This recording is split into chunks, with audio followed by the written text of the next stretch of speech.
Dans la vidéo sur la 12e gène d'Intel, vous avez été nombreux à me faire part du fait que Windows 11 était plus optimisé pour cette nouvelle génération de processeurs Intel, ce qui potentiellement pénalisait cette nouvelle génération vu qu'on avait fait nos tests sur Windows 10. Je me suis donc dit que ça pourrait être intéressant de comparer les perfs de ces deux OS sur exactement la même plateforme, les mêmes logiciels et dans leur même version. Dans ces cas-là, s'il y a la moindre différence, on sait que c'est vraiment dû à l'OS et pas autre chose. Parce que oui, Windows 11, au-delà d'une refonte complète du système visuel de l'OS, eh bien il y a quand même aussi pas mal de choses qui ont été changées dans l'arrière-boutique, dans le programming, les choses qu'on peut pas voir forcément. Et ces changements-là, ça permet essentiellement de mieux préparer l'OS aux futurs changements, que ce soit gaming, productivité, etc. etc. Donc est-ce que Windows 11 est plus intéressant que Windows 10 sur cette 12e génération d'Intel? Eh bien c'est ce qu'on va découvrir dans cette vidéo.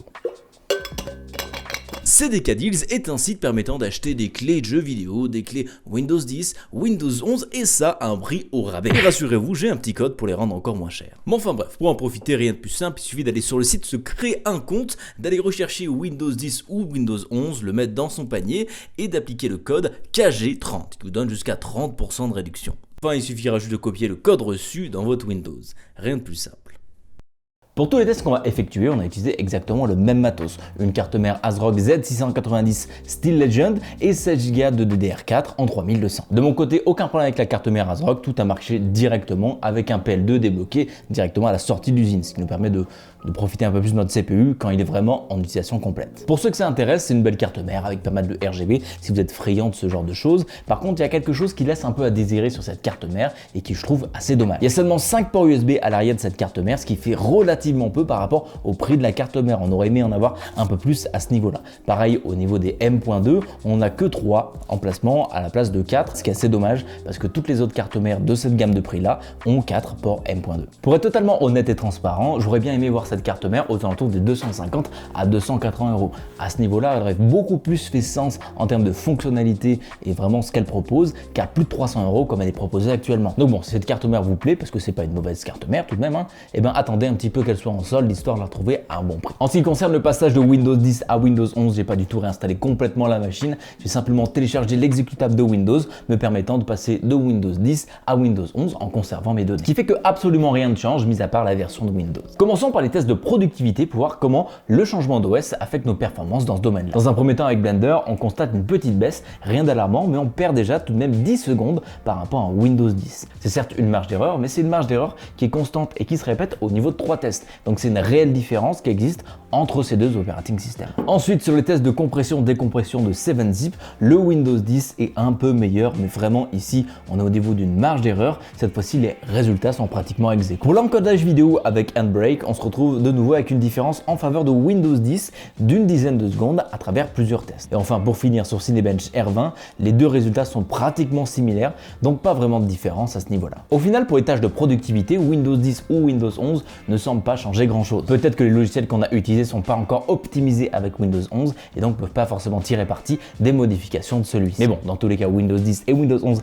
restent pratiquement similaires dans ces tests avec un petit avantage pour Windows 10, mais de l'ordre d'une marge d'erreur. Donc bon, si vous faites essentiellement des tâches de productivité et que vous êtes à jour sur les mises à jour de Windows 10, eh ben il n'y a pas forcément de raison de changer d'OS à ce niveau-là. Par contre, attention si vous n'êtes pas à jour. J'avais une version à la base moi de Windows 2021 sur une clé USB quand je l'ai installée et là, ben, les scores n'étaient pas forcément la même chose que ce qu'on peut voir avec un Windows 10 à jour. Typiquement, cet i7 ne faisait que 6500 points sur Cinebench R20, donc pensez bien à mettre Windows 10 à jour si vous avez des CPU de 12e génération de chez Intel. Attaquons maintenant les tests de jeux vidéo, parce que de ce que j'ai pu voir, la combinaison Windows 10, 12e génération et certains jeux vidéo font que le Windows Scheduler ne marche pas forcément bien et nous fait perdre quand même pas mal de FPS. Commençons d'abord avec CSGO qui avait pas mal de problèmes avec Windows 10, comme on avait pu le voir, il n'était pas au niveau d'un 5800X, ce qui paraissait un petit peu bizarre. On peut s'apercevoir du coup ici que le problème venait bien de Windows 10, parce qu'en le passant sur Windows 11, on gagne 40 FPS de plus en moyenne, ce qui nous ramène au niveau d'un 5800X, et ce qui est beaucoup plus cohérent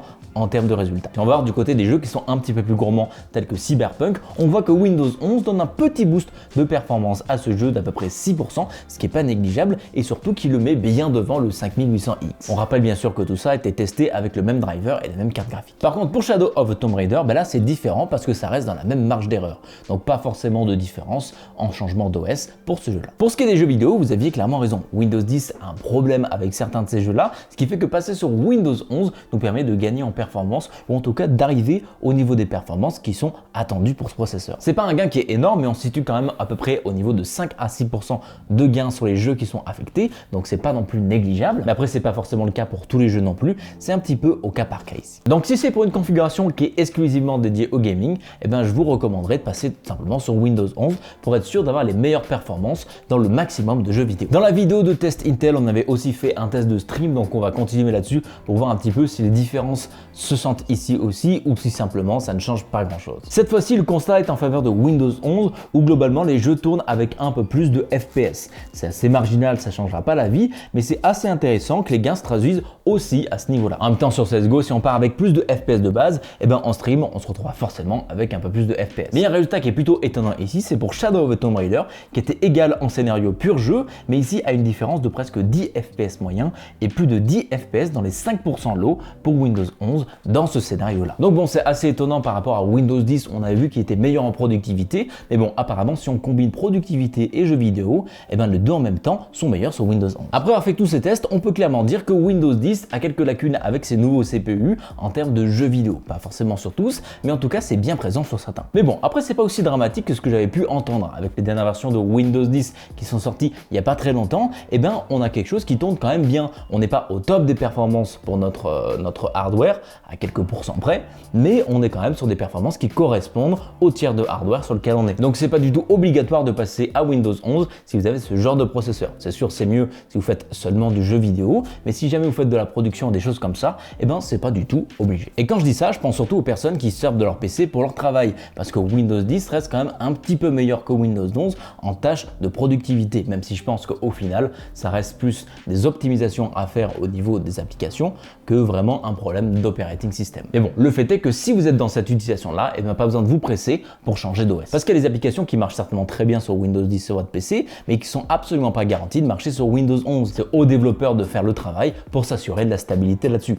Et s'il n'a pas été fait, eh ben, c'est au petit bonheur la chance. Et même si globalement la migration s'est très bien passée de mon côté, j'ai eu aucun problème pour ces tests, eh ben, potentiellement vous, pour les applications que vous utilisez régulièrement, vous pouvez en avoir. Dans un cadre professionnel, un nouvel OS est toujours adopté avec beaucoup de précautions. J'en ai été victime moi personnellement plusieurs fois, où voilà, vous changez d'OS, il y a quelque chose qui change, et là tous les environnements dev et de machin, eh ben, ils sont partis. Et du coup, comme la version de l'OS est récente, etc., il n'y a pas beaucoup de documentation sur ce genre de choses, donc il faut se débrouiller. Donc voilà, pour les pros, essayez d'upgrader d'OS quand c'est vraiment sûr. Donc j'en viens à ma recommandation. Faut-il se mettre à Windows 11 pour cette 12e gène de CPU Intel? Si vous faites essentiellement du gaming, eh ben, je vous dirais que oui, le gain supplémentaire est suffisant pour nécessiter d'installer Windows 11 à la base du système ou soit d'upgrader de Windows 10 à Windows 11. J'ai pas constaté plus de problèmes que ça pour cette utilisation-là, donc si Windows 11 est à votre goût, eh ben, n'hésitez pas à le faire. Et bon, par contre, si vous travaillez et que vous avez bien une stabilité assez éprouvée dans votre quotidien, eh ben, je vous conseillerais de rester sur Windows 10. Bon, Windows n'est pas l'OS le plus stable.